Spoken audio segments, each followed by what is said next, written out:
There is absolutely nothing that can actually tell you what your brain is doing.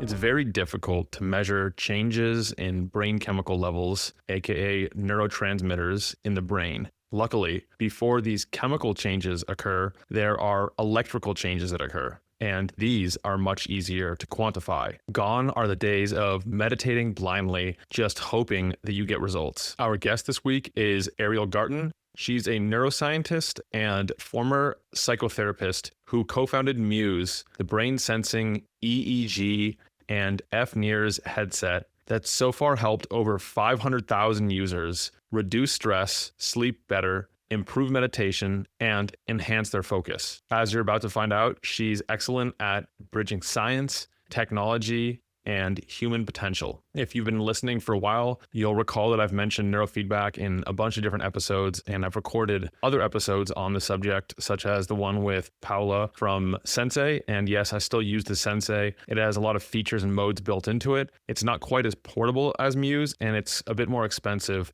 So this is really a good entry point device or for those who are constantly on the road. I've also written a review of this, so if you want to check out that, see how it compares and contrasts to what else is out there, I'll put a link to that article in the show notes for this episode, and also the benefits that I've come across of neurofeedback from my own research. If you want to try Muse specifically, you can use the code URBAN for 15% off at choosemuse.com. Those links and codes and everything I've mentioned so far will be in the show notes, which you can find at outlier.com/215. One of the other things I love about this device, and I mentioned in the episode, is that it's the same device used in some clinical research. So you're not wondering if you're getting something that actually works. And Muse's latest device, their Athena product, has multiple different technologies built into it, EEG and FNIRS, and it accurately measures sleep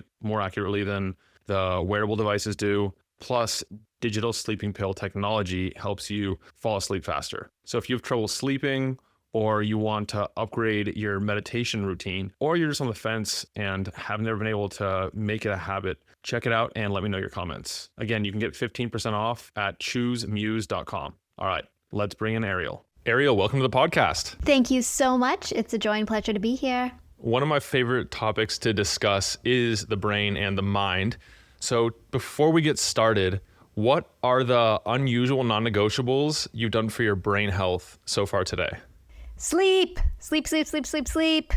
I slept well. I woke up nicely after a good night's sleep. I stuck my face into the sunshine. I ate well, and I meditated. And gave my kids a hug. Also important for your brain.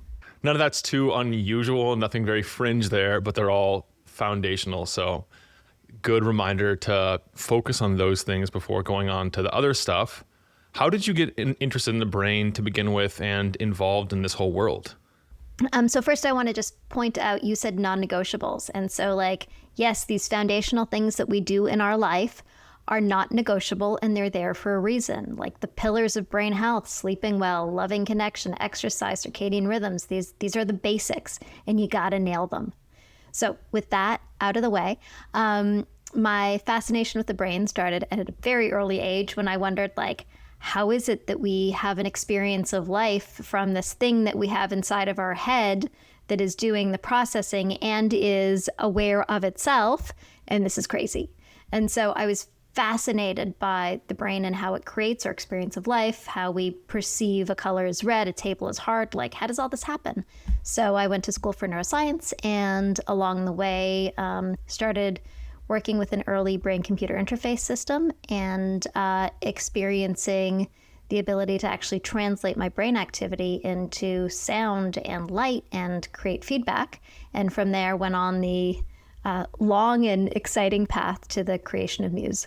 For people who are not familiar with neurofeedback or brain training or any of this, how would you describe what it is that Muse helps people accomplish? So Muse is a clinical grade EEG. So it's the same thing that you would go into a lab to use, but it's in a super slim, friendly, easy to use form factor. And it allows you to track your brain activity and train your brain to improve your brain health across multiple dimensions. So you used words like neurofeedback, so it trains your brain using neurofeedback, meditation, sleep support, and more. Yeah, and so most devices that I've previously used either aren't clinical grade or they don't have multiple technologies in one. And so when I started testing your Muse Athena product, I was delighted to find that you guys incorporated multiple different technologies into it. Before we go into the nitty-gritty of what you have in this device, help people understand like the basics of brainwaves. I'm sure you've articulated this many, many times. Sure. So Muse uses multiple technologies, one of them using EEG, electroencephalogram, and it tracks your brain wave activity.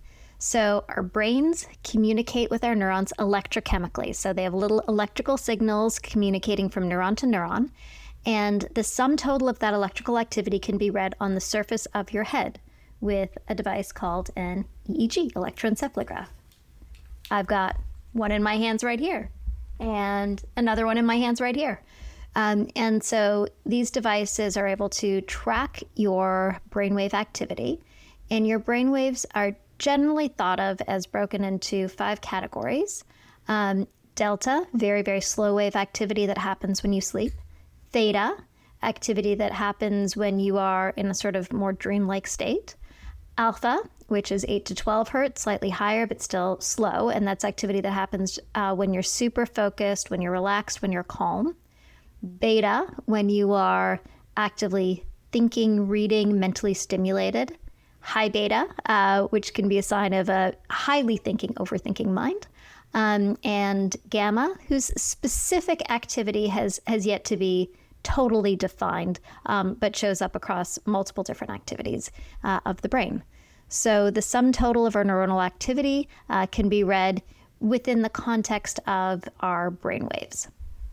And so when you are in a so-called alpha dominant state, that wouldn't mean that your brain is only outputting alpha waves. It would mean that that's the dominant power band that the brain is entrained to. Yep. So our brains are kind of like a symphony. They have multiple different organs, different parts of our brain. We have the prefrontal cortex, we have our hippocampus, we have our thalamus, we have our hypothalamus. There's many, many different organs inside the brain, organs being, a cluster of cells that work together to do a specific function. Each of these organs in our brain and each of these clusters of neurons have different frequencies of communication. And those sum totals sum into this kind of orchestra, the song that we hear, but it's composed of the violins playing one thing, the trumpets playing another. So we have a variety of different brainwaves happening at any point in time, and different brainwave generators in each of these different organs. And that sum total can be read as having more alpha or less alpha, high beta from one region, delta from another region. And what that gives us insight into is the health and the functioning of various parts of our brain and how effectively our brain is working together in different tasks. So the way that I think most people have come across Muse and this technology is like a tech-assisted meditation to enhance and quantify your session so that you're no longer wondering, was this a good session or was I distracted the whole time? What do you think are like the main use cases for neurofeedback and brain training as a whole? Sure. So as Muse, as you pointed out, we started out as a meditation tool, and it's a very effective one. You focus your attention during meditation. Most people have no idea what's going on in their minds when they meditate. So Muse would translate your brain activity into guiding sounds. And when your mind wandered off onto a distracted thought, you'd hear the sound pick up, and as you came back to focused attention on your breath, the sound would quiet. And this is an incredibly effective form of neurofeedback, giving you feedback on your brain's activity to train you into the activity of meditation. And so that's, that was sort of our first use case. The second use case for Muse became a sleep tool. So people would tell us that they were using Muse to help them fall asleep. And as we started to create further versions of the Muse. We created the Muse S that you can actually wear as you are falling asleep. And it turned out that we could actually track your brain activity as effectively as a sleep lab. So the Muse S really became a portable sleep lab. And then we developed neurofeedback and biofeedback experiences that helped you fall asleep. We created something called the digital sleeping pill that would track your brain activity from wakefulness into sleep and adjust the audio that you're looking to in such a way that it was designed to walk your brain into sleep. And if you woke up in the middle of the night, the audio would come back on again and bring your brain back into sleep. And then once you're asleep, the audio turns off. So that was another example of neurofeedback and biofeedback helping you to shape your brain's activity and teach your brain to do something really key, which is get better sleep. Now we have new forms of neurofeedback with FNIRS. So it's a whole other kind of neurofeedback technology, which we can get into in a moment. Absolutely. Before we do, I'm curious because a lot of people are going to be like, I already have one of these things. And for those listening in, it's a smart ring or there's smart watches, different ways of tracking sleep and recovery. But there's a downside to these as compared to actually using something like the Muse. Yeah, so there is absolutely nothing that can actually tell you what your brain is doing except during sleep, except for something that's tracking your brain during sleep. So sleep happens not in your fingertip or in your wrist. The driver of sleep is not the shift in your HRV or temperature, which is what finger trackers or wrist trackers are tracking. The drivers of sleep are in your brain. They're your brain moving from wake through to N1 into deep sleep as represented by delta, into light sleep, etc. And so only Muse can actually track your sleep as effectively as a sleep lab. And we can tell you not just how much deep sleep you had, but even how deep your deep sleep was. So what's the amplitude of your delta? So you can get incredibly detailed data. And then because we have this real-time interaction tracking your brain as you sleep, we can create cool things like the digital sleeping pill that give you bio-neurofeedback to help you ultimately, according to one study, improve your sleep quality by over 20%. Which is impressive. So if someone, say, uses their Oura Ring and it says they are getting just 4 minutes of REM or deep sleep, which obviously is not going to be possible over the long term, or they probably wouldn't be alive. But if they're concerned about those numbers, could they use something like Muse and get like a more accurate snapshot of what they're probably experiencing? Yep. So REM sleep is something that is notoriously hard to track because it's very difficult to tell whether somebody is awake or in REM.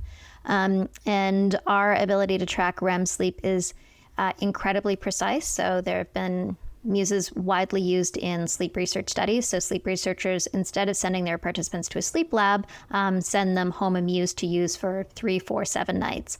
And as a result, researchers have done a lot of studies collecting Muse data simultaneously in a PSG in a sleep lab. And so they've been able to identify relative to the signal that the sleep lab is telling them that our ability to rate deep sleep, light sleep, REM sleep, particularly REM sleep, is really, really high, and in some case even better than an expert in a sleep lab would be able to tell which state you're in. Which is really helpful. You mentioned a metric earlier, actually a suite of metrics, but for example, what would peak alpha during your sleep be able to tell you? So peak alpha is actually something that we measure in meditation. So with Muse, we have quite a number of different tools that we use to track your brain activity. And one of them is your peak alpha frequency. So when you're meditating, one of the aspects that we're looking at is your alpha wave activity. And when you meditate, you increase your alpha waves. And not only are you increasing not only is one of the things you can look at the amount of alpha. So, I'm meditating really hard, hard, quote unquote, I'm in the zone. I have a lot of alpha activity. My whole brain is starting to synchronize into alpha. And so you can look at the amount of alpha. We also look at the frequency of alpha. So alpha is generally between 8 to 12 hertz. And as it turns out, your alpha peak frequency shifts throughout the day. And it also shifts over the course of your life. So research using our database has shown that your brainwaves actually change decade by decade. And as you age, your alpha peak frequency slows down. And so we have a tool called Alpha Peak that actually tracks your alpha peak frequency. And so you can start to use it to see the things in your daily life that shift your personal alpha peak day to day, and also use it to track your alpha peak over time. So one of my frustrations with brain training in general, especially neurofeedback, is that it's hard to like just put more effort into it, focus harder, and then get a better outcome. To me, it seems like other factors play a big role in how good my session is. For example, if I sleep poorly the night before, it's going to be pretty hard to overcome that, and a bunch of other factors as well. Are there things that we can do during our meditation sessions or other, like going about our day, that'll help us get better results and be more effective? Totally, there's things that you can do as you go throughout your day. Okay, so it's funny, this idea that, in neurofeedback, like you can't try harder. What you're doing in neurofeedback is you're giving feedback to your brain. So you don't need to put in a ton of effort, but you do need to let your brain learn. So when your brain hears the feedback, your brain is like, oh, right, that's what I should be doing. Oh, right, that's what I should be doing. So in the context of a meditation session, things that you can be doing to improve are noticing when your mind is wandering and then bringing your attention back to your breath. Reducing your frustration. So one of the things that we learn in meditation is to not get frustrated and distracted when there are thoughts or sounds or emotions that come up. So we learn to become resilient to those emotions. And as you sit in your meditation session and you have the sound of the rain come up, if you're meditating with Muse and you hear the sounds get louder, instead of going like, oh no, the sounds are getting louder, this is awful, you go like, oh, okay, there's a sound. I accept that's a sound. That's cool. Bring my attention back to my breath. Let it go. Bring in the quality of acceptance. And as you go throughout your daily life, you practice the same things. So, you're having a conversation like this, or you're listening to a podcast, your mind gets distracted. You're driving, your mind gets distracted, and you say, hey, I'm noticing that I'm distracted and I'm choosing to bring my attention back to the thing that's in front of me. Your mind gets distracted with an emotionally challenging thought. And rather than ruminating on that emotionally challenging thought, you can say, okay, that's a thought. I have some feelings that come up about it. Instead of making more stories about it, I'm going to let that go and just, come on back to the present moment and practice acceptance. So, the same things that we want to practice in the neurofeedback to make it better are also the things that we want to practice in our life. And the overarching theme is actually an attitude of being able to learn, an attitude of openness and curiosity that takes us from, being entrenched in one way of thinking and doing to constantly saying like, hey, that's a cool thing that I could do, that I could try. And, I can try doing it that way. And hey, that's easier. Or, I might be wrong about this, and the way that I was staying, in anxious wrongness isn't serving me. I can let all of that go and, see from a new perspective and not be mad at myself for being wrong, but just see from a new perspective. So all of these things that allow us to lightly go through our life and learn and shift and change and grow are the things that make us good at neurofeedback and good at life. Yeah. So would this be helpful for training and developing, say, cognitive flexibility? Totally. Part of what I just described, yes, cognitive flexibility is an incredibly important aspect of mental fitness. Not staying focused and fixed in one way of doing things, but being able to be cognitively flexible, see a situation or a problem from multiple sides, and be open to new ideas and possibilities. Sounds like this would really help the world as a whole go out of the polarized black or white thinking. My God. So when we started doing this, I was like, if only more people would meditate, the world would be a better place. I don't know if since we started a decade ago, the world has gotten to be any better of a place. 500,000 people have used Muse to meditate. Lots of people have learned meditation through other facets. Millions of people meditate. And I pray for the day in which these learnings and teachings from meditation allow us to be more open, flexible, and adaptable to one another and to the situations that we're in.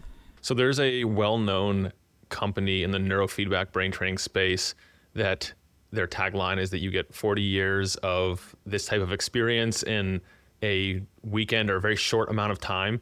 Do you see that this type of training can help people, master meditation faster?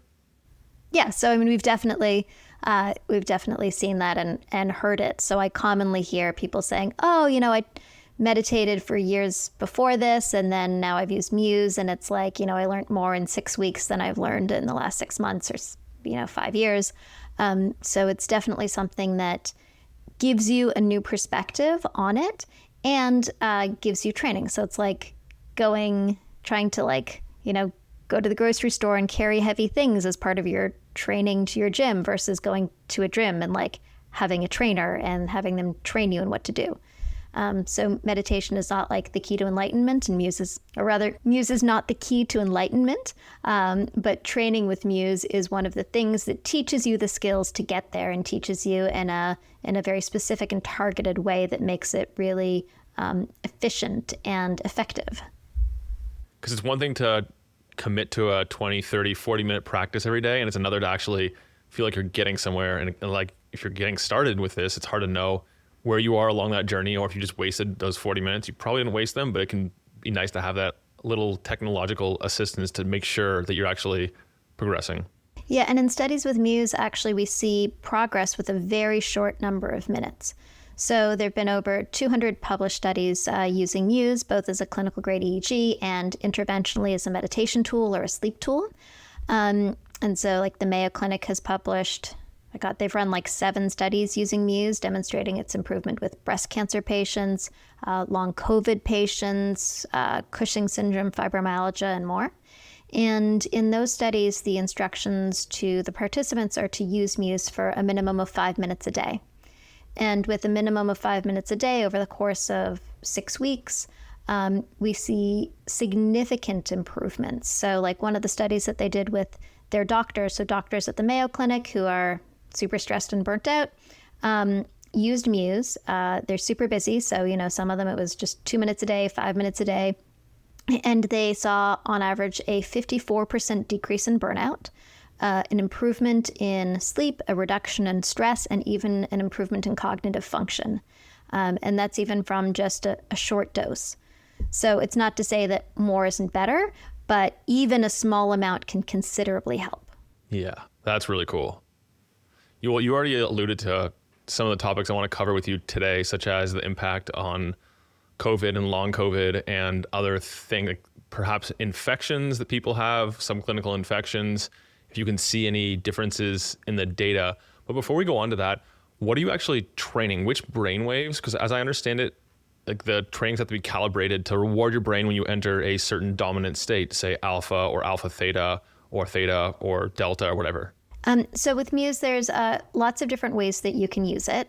So in the Muse meditation, we have multiple meditation types. So in Muse mind meditation, where you're doing the focused attention training on the breath, what we're predominantly looking at is alpha, but there's a number of different aspects to it as well. It is looking at your whole brain, and it is based on your own calibration. So you do a session, it sees where your brain is at, and then looks for the variance. We have heart meditation that is actually looking at the beating of your heart and training you to improve your interoception, your ability to sensitively understand your internal state. You can actually hear the beating of your heart translated into guiding sounds. It's beautiful. We have body meditation where you find stillness in your body. We have the sleep experiences, which is a totally different form where we're looking at your level of wakefulness and giving you neuron biofeedback based on your level of wakefulness and your ability to transition from wakefulness into N1, into the first stage of sleep. And then there are other tools like MindLift is a company that makes more classical neurofeedback training based on Muse, which can be programmed by a clinician to do, say, beta theta ratio training or other training paradigms. So from a neurofeedback perspective, there's lots of different things that you can train with Muse in your mind and your body. So that heart setting or group of programs, is that using like heart coherence or HRV biofeedback training or something else? Yeah, so what we're on the Muses, so on the Muse 2, the Muse S, and the Muse S Athena, there's a PPG signal. So we're tracking your heartbeat. So we're looking at the heartbeat as read from your forehead, and we're able to translate that into the sound of your beating heart. It's beautiful, as I've mentioned. And at the end, what you're looking at is actually your sinusoidal arrhythmia. So HRV, the concept of HRV is looking at your heart rate variability. When you breathe in, your heart rate increases. When you breathe out, your heart rate decreases, which is why meditations in which we have extended long exhales are slowing down our heart rate and therefore signaling to our body that we should be in rest and digest. When you have high HRV, high heart rate variability, you have a greater variability between how high your heartbeat is on your in-breath and how low your heartbeat is on the bottom of your out-breath. So people who are stressed, their heartbeat doesn't decrease a lot in their out-breath. People who are relaxed, healthy, fit, etc., your vagus nerve is better at recovering, and so you have a very nice slow heart rate on your exhale, and you have greater heart rate variability. All of this to say, in the Muse app, what you're actually hearing is your heart rate variability. You're hearing how your heart speeds up on your in-breath and how your heart slows down on your out-breath. And afterwards, you're seeing a graph that actually shows you what your heart rate does during each of your breaths, going up and down and up and down. Or if you're stressed, you'll see it in just a small squiggly line. So we are teaching you your own heart rate variability through the exercise. Okay. And then does that correlate at all to brain coherence? Like when you're working on your optimizing your heart rate variability like that? So when you're optimizing your heart rate variability, what you are doing in large parts is you're training your body to go into rest and digest. You're training your vagus nerve to improve its vagal tone. So when you breathe in, you have an increase in your blood pressure because your heartbeat is going faster. And so that becomes then a trigger to your vagus nerve to say, your blood pressure is increasing. Vagus nerve, come in, slow this puppy down, slow down your heart rate, lower your blood pressure, dilate your blood vessels. And so that creates this sort of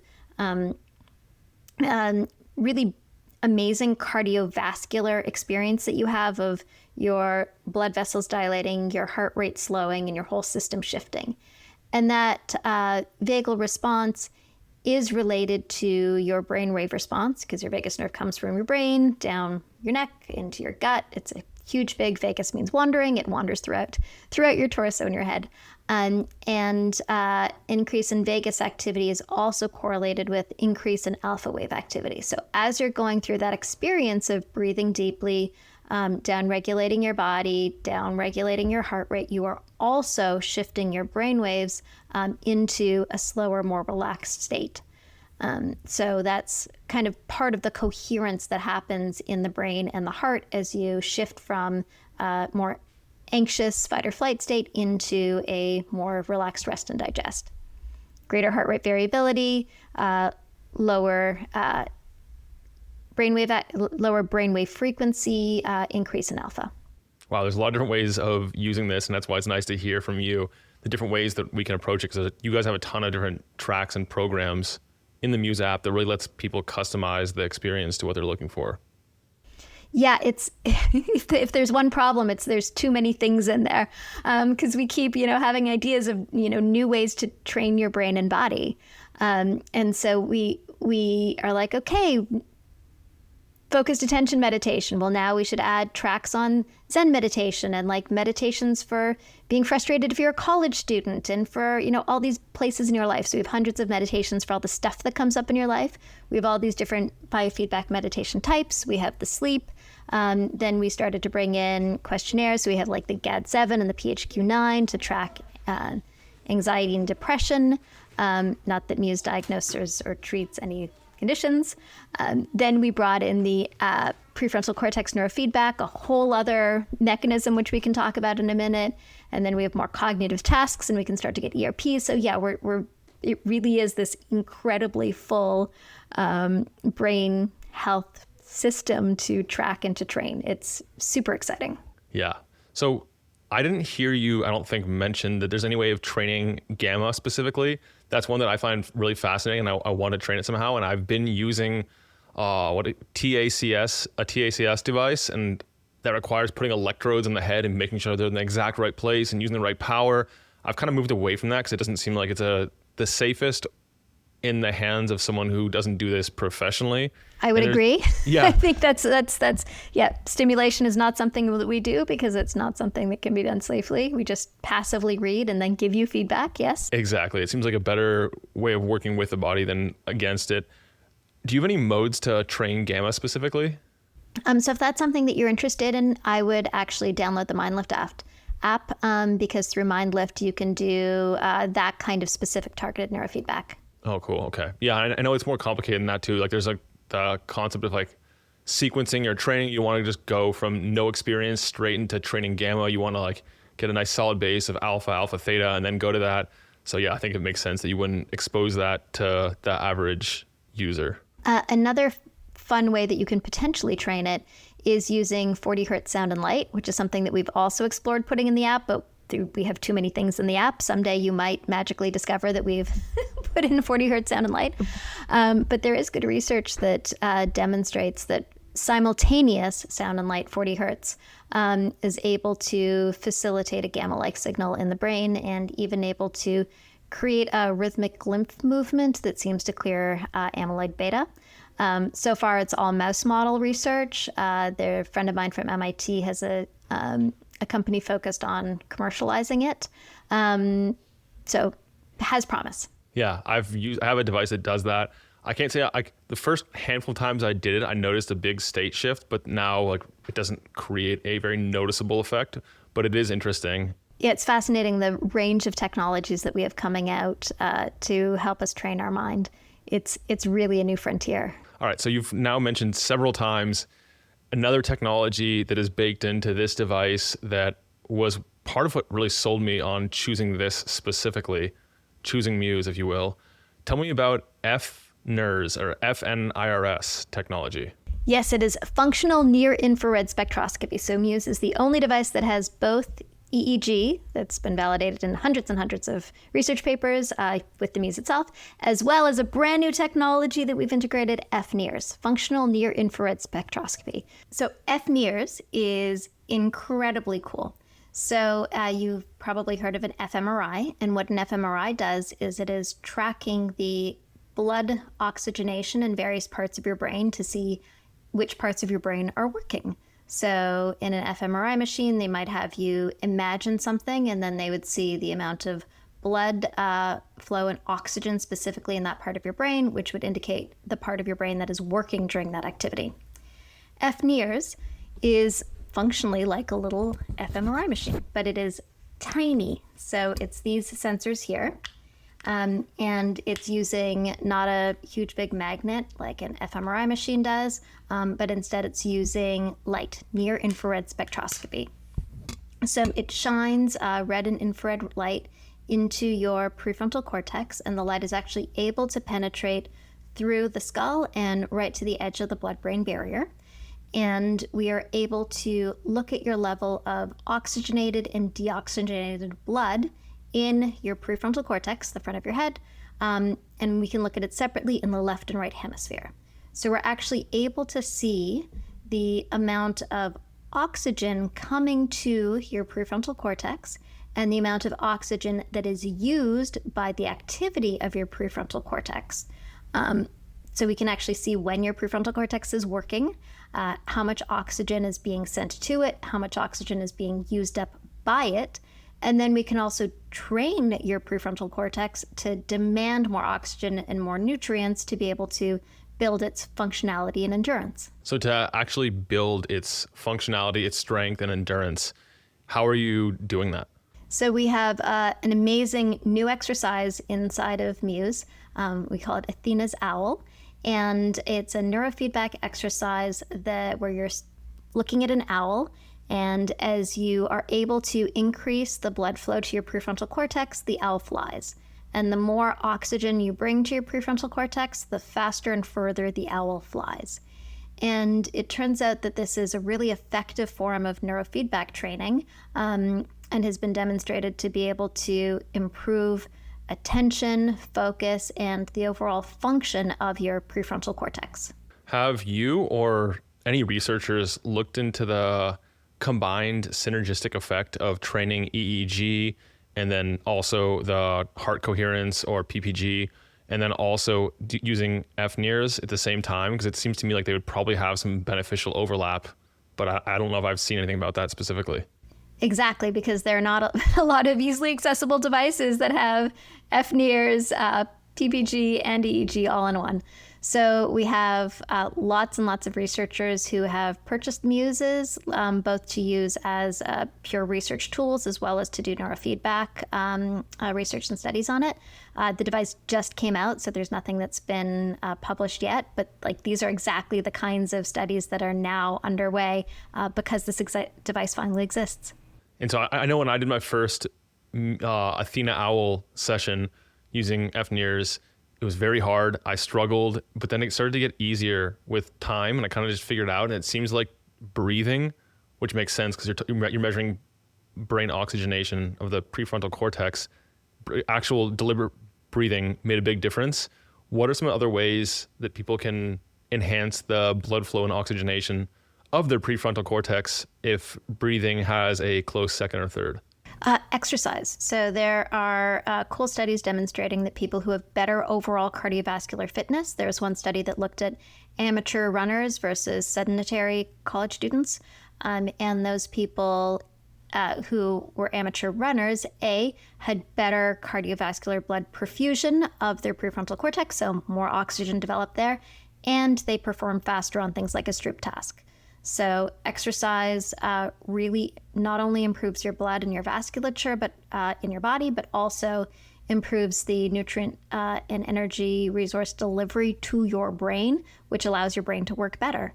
And with Athena, you can both track that and do training to improve how your brain demands oxygen and requests its nutrients. One thing I noticed is after I went for a long morning walk and then I came back, not only did I get the signal faster because of obviously the slight moisture in my skin, but then also that mode seemed easier. Was that my imagination, or is it because my blood was already flowing and I'd already increased my circulation that it was actually easier? It could well be because you'd already increased your circulation. Gotcha. So if you were to design a minimalist, minimum effective Muse protocol, probably incorporating the different elements, what would you say belongs in that? Okay, so I would say for sure you'd want to do a meditation session, 5-minute meditation session, mind, at any time in the day. So people are always like, when should I meditate? Should I meditate in the morning? The answer is meditate whenever it's going to be good for you, whenever it's going to fit into your schedule and you can do it regularly. So 5-minute mind meditation. And that's going to teach you the skill of focused attention meditation. That's going to teach you the skill of observing your mind, being able to put your attention on one thing, notice when your mind has wandered, and intentionally bring your attention back to the task at hand. And that's going to flow out into your life by increasing your endurance at attending to things, being able to observe your internal state, be able to notice when you're distracted and bring your attention back, and being able to overcome the urges that we have in our life. Because when you sit there and meditate, you have all these urges, and your job is to say, yep, that's an urge, cool, come, go, stay at the task at hand.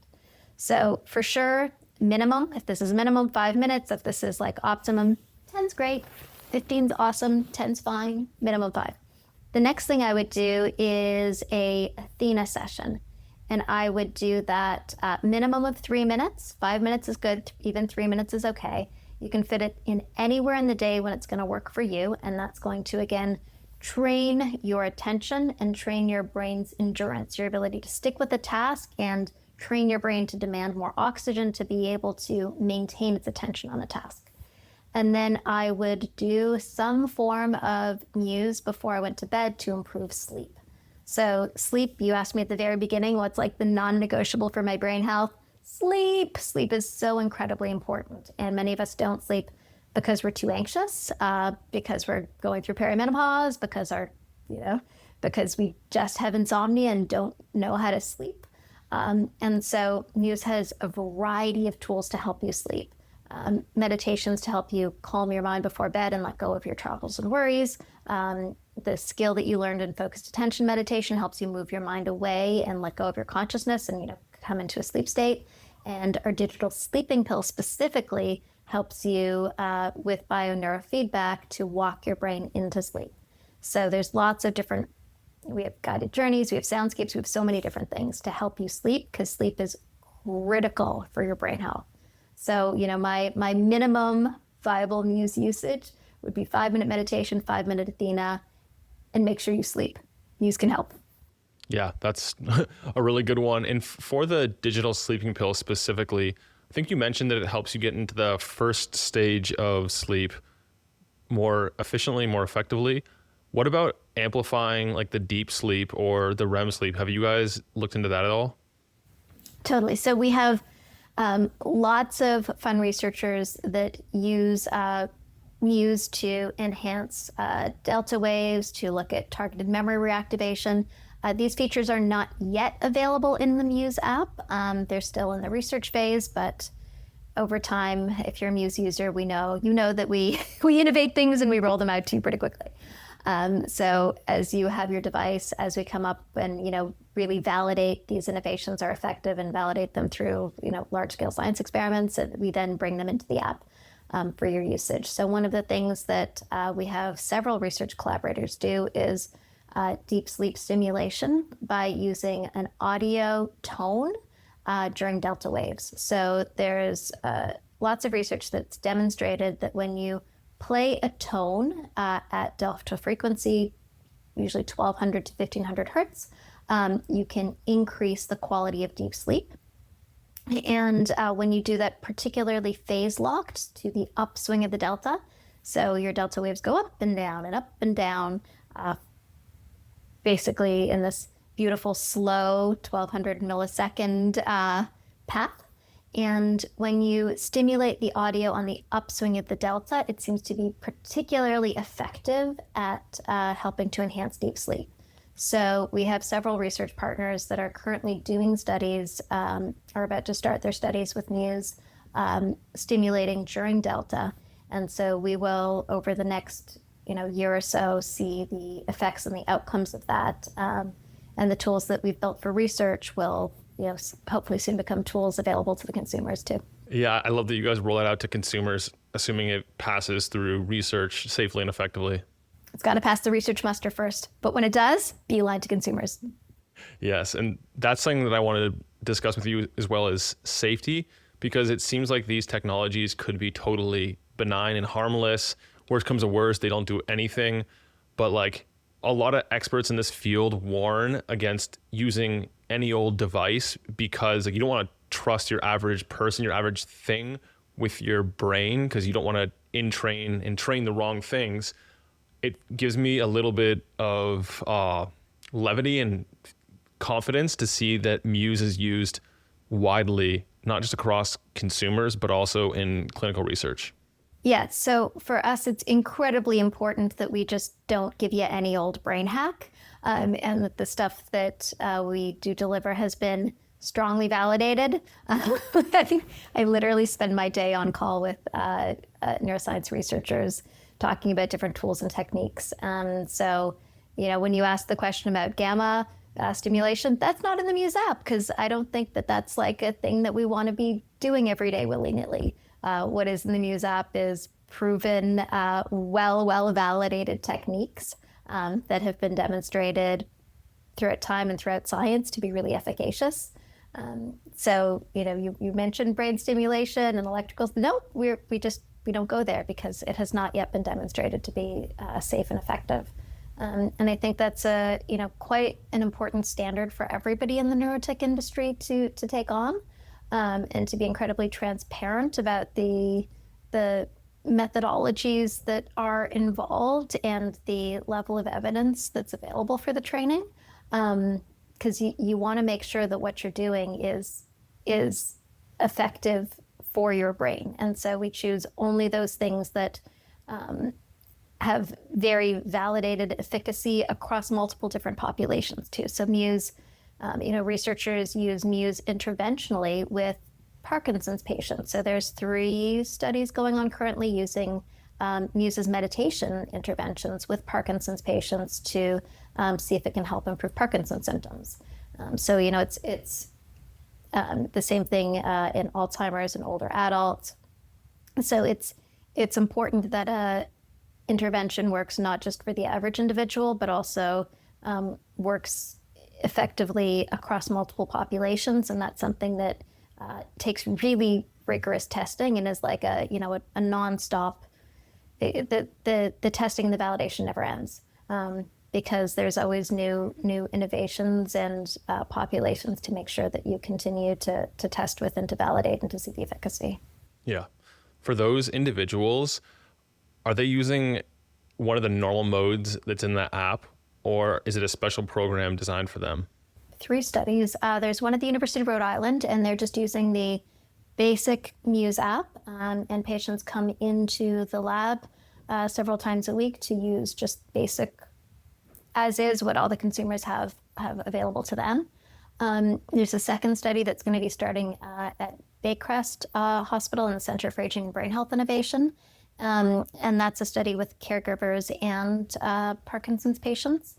And Baycrest has done multiple studies with Muse. The last one was a study on loneliness, and using Muse's meditation for older adults experiencing loneliness. And so they have, for the Parkinson's study, they have curated a set of the meditations from the Muse app. So they're just giving them a highly selected subset.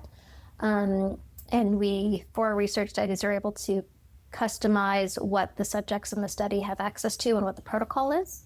And then I believe they're going to be making one sort of overall guided meditation around using this in the context of Parkinson's. So, we have the ability to customize it for studies, and then if that bears out well, that then again can roll into the Muse app. There's a pain study using Muse, and Dr. Ron Siegel created this amazing 6-week meditation course on pain that was first validated through a study and now is available in the Muse app, but only through clinicians. So, there's lots of different aspects of the Muse app that if you're a clinician, you can give your patients access to condition-specific modules, for example. If you're a general consumer, you have access to all sorts of things, but, not some of the things that you get through a clinician. If you are a researcher, we again customize it specifically for your study. We can do ERP analysis, all the cool neuroscience research backend. So, that one Muse app is actually an incredibly flexible place depending on who's using it. So for the ERP analysis, are you guys able to do like quantification of like brain processing speed, efficiency, the different things that people might be interested to see? Like, where is their current baseline on like a scoring scale to help see after 4 months of training, 6 months of training, a year of training, this is how things have changed versus looking at like, here's one session, here's how like my brain power bands, and then here's the next one. And it looks a little different, but I can't tell if it's an improvement or if it's a worse session. Yeah, so with ERPs, for anybody who doesn't know what an ERP is, it is an event-related potential. So when your brain sees a stimulus that is salient to it, like a flash of light, you have a targeted response in your brain that is very predictable. And the most common ERP is called the P300, a positive spike 300 milliseconds after the stimulus. And the height and the shape of the ERP response is characteristic of your cognitive processing abilities. So with people who are sharp and on the ball, you're going to have a really nice high peak 300 milliseconds after the stimulus. It's going to be textbook. For people as you begin to age or have cognitive decline or brain fog, your brain doesn't work together as effectively. And so that big brainwave spike instead is more of a kind of wider brainwave mush.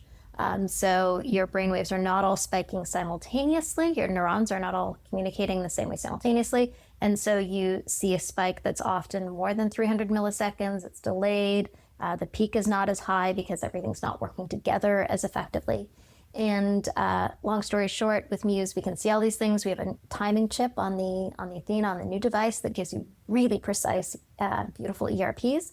And that's something that is currently available to researchers and being used for quite a number of research studies. And again, over time, will also be available to consumers probably pretty quickly because we already have built the infrastructure into the app.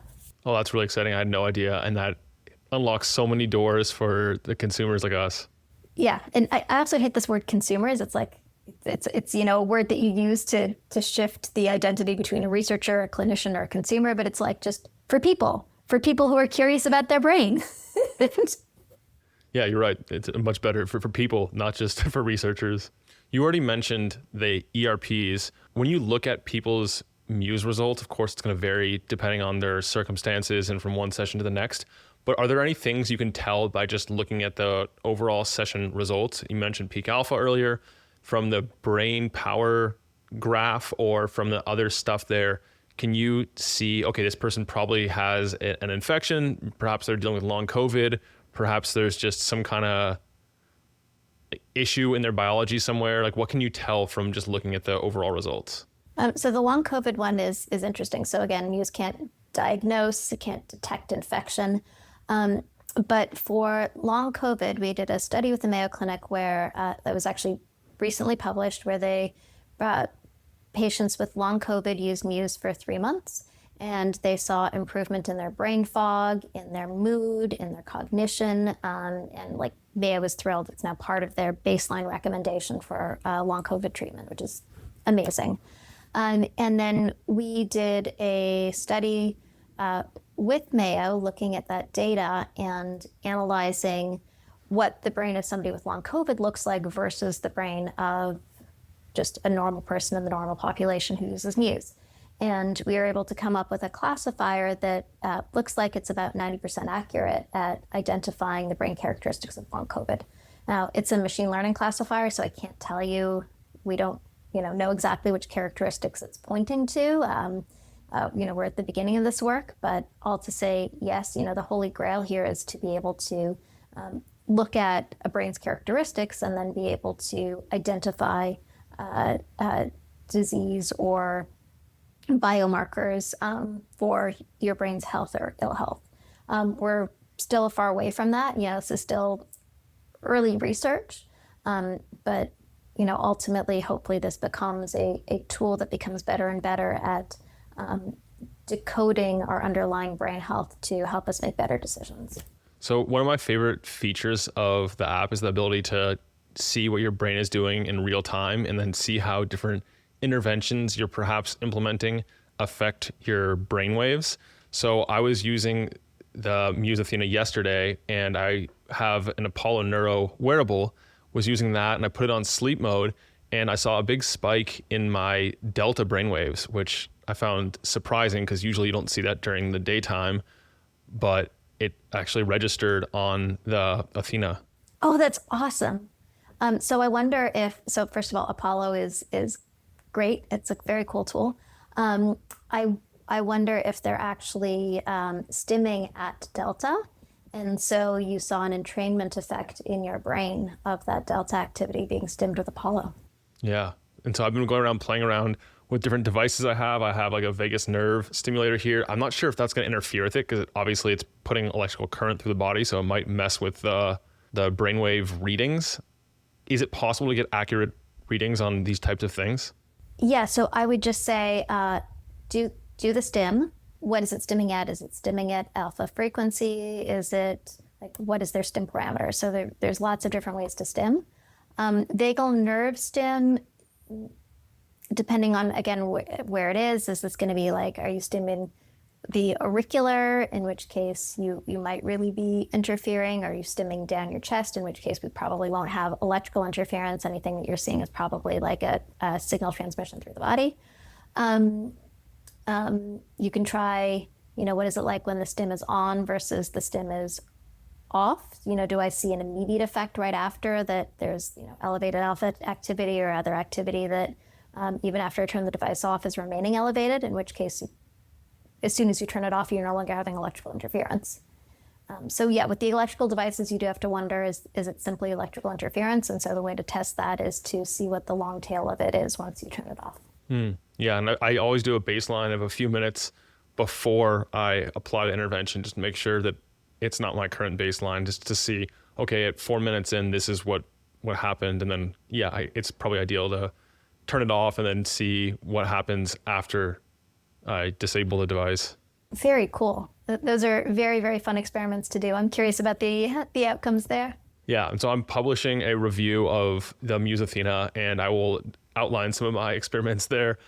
Definitely N equals 1, not super scientific. Like, to be more credible, it would have to be large scale, it would have to have better controls, but it's fun nonetheless just to see what these different things do to brain state. Yeah, and that's part of the fun of these devices, that you get to experiment with them and make it your own. Exactly.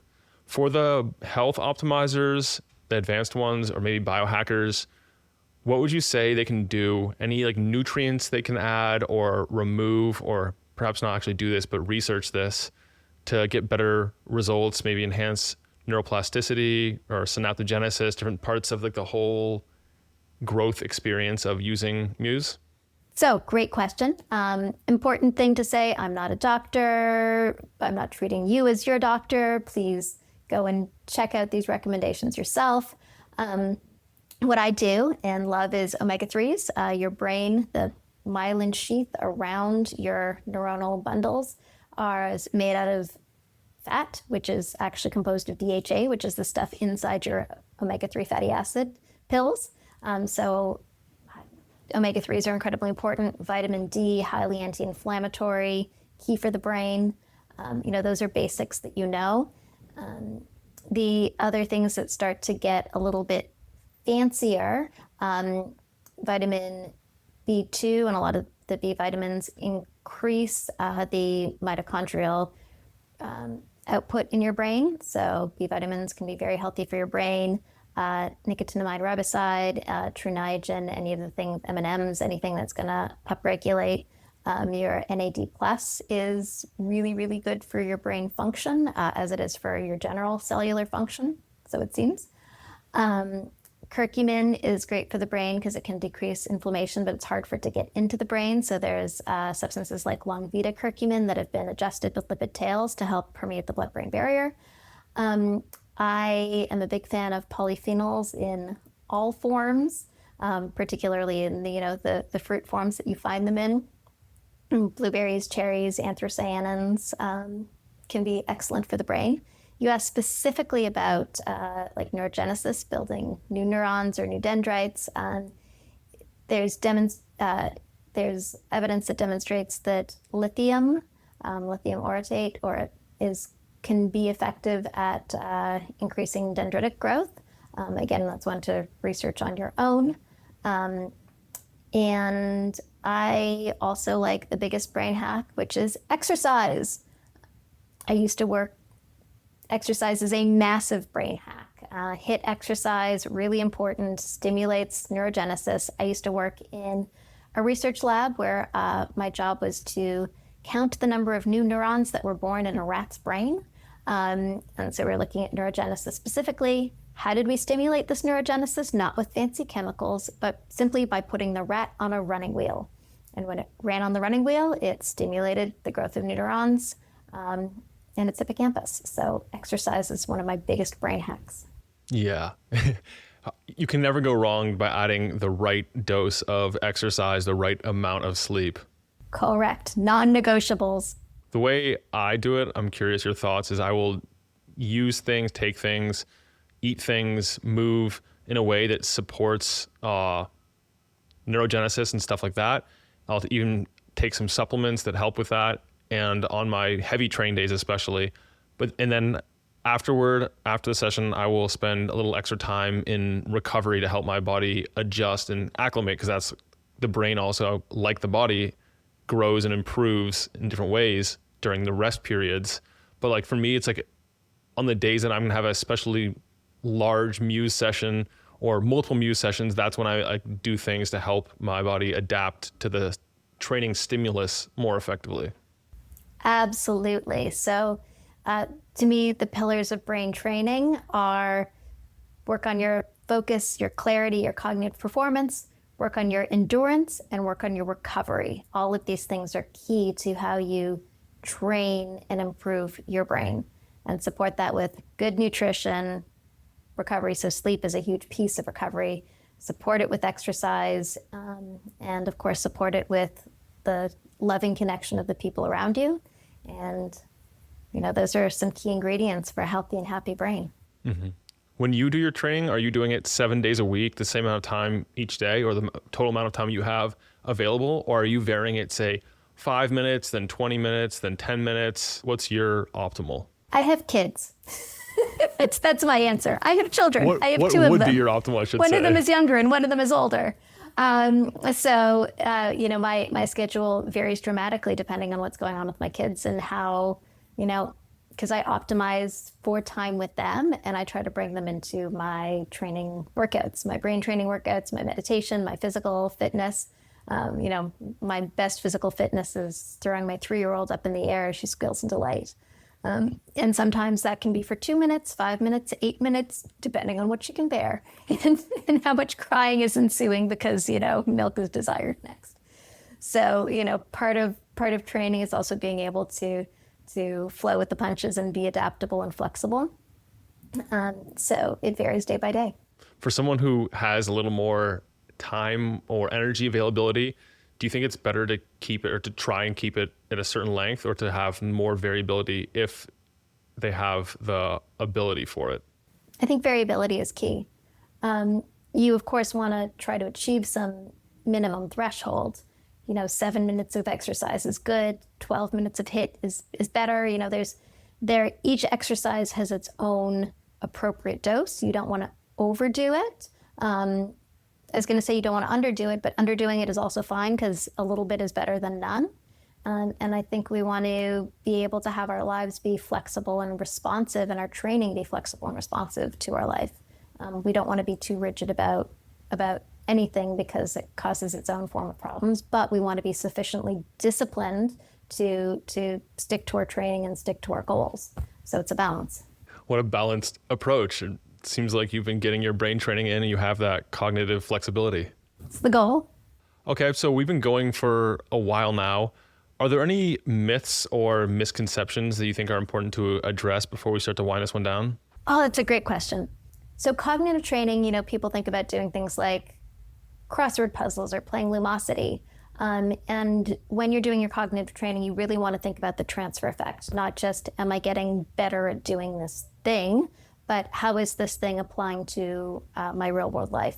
And there's research on crossword puzzles, which is now looking at, okay, is crossword puzzle really good? Is it just people who are already cognitively flexible and able to think of words that like doing crossword puzzles? But in any training that you're doing, you can make it meaningful to you, and you can do the work to increase your ability through it. So if you're a crossword puzzle doer, try to do harder crossword puzzles. Try to think about, multiple words that it could be. Try to expand your capabilities. If you're going through your daily life and you're starting to find yourself be forgetful, don't get frustrated and be like, oh, I'm forgetful. I'm getting old. This is awful. Have it, first of all, be, okay, I'm forgetful. What's going on in my life? What could this be? How could I train? What could I shift? Am I sleeping? And then work on actually trying to remember the word. As we all age, our cognitive function is going to change.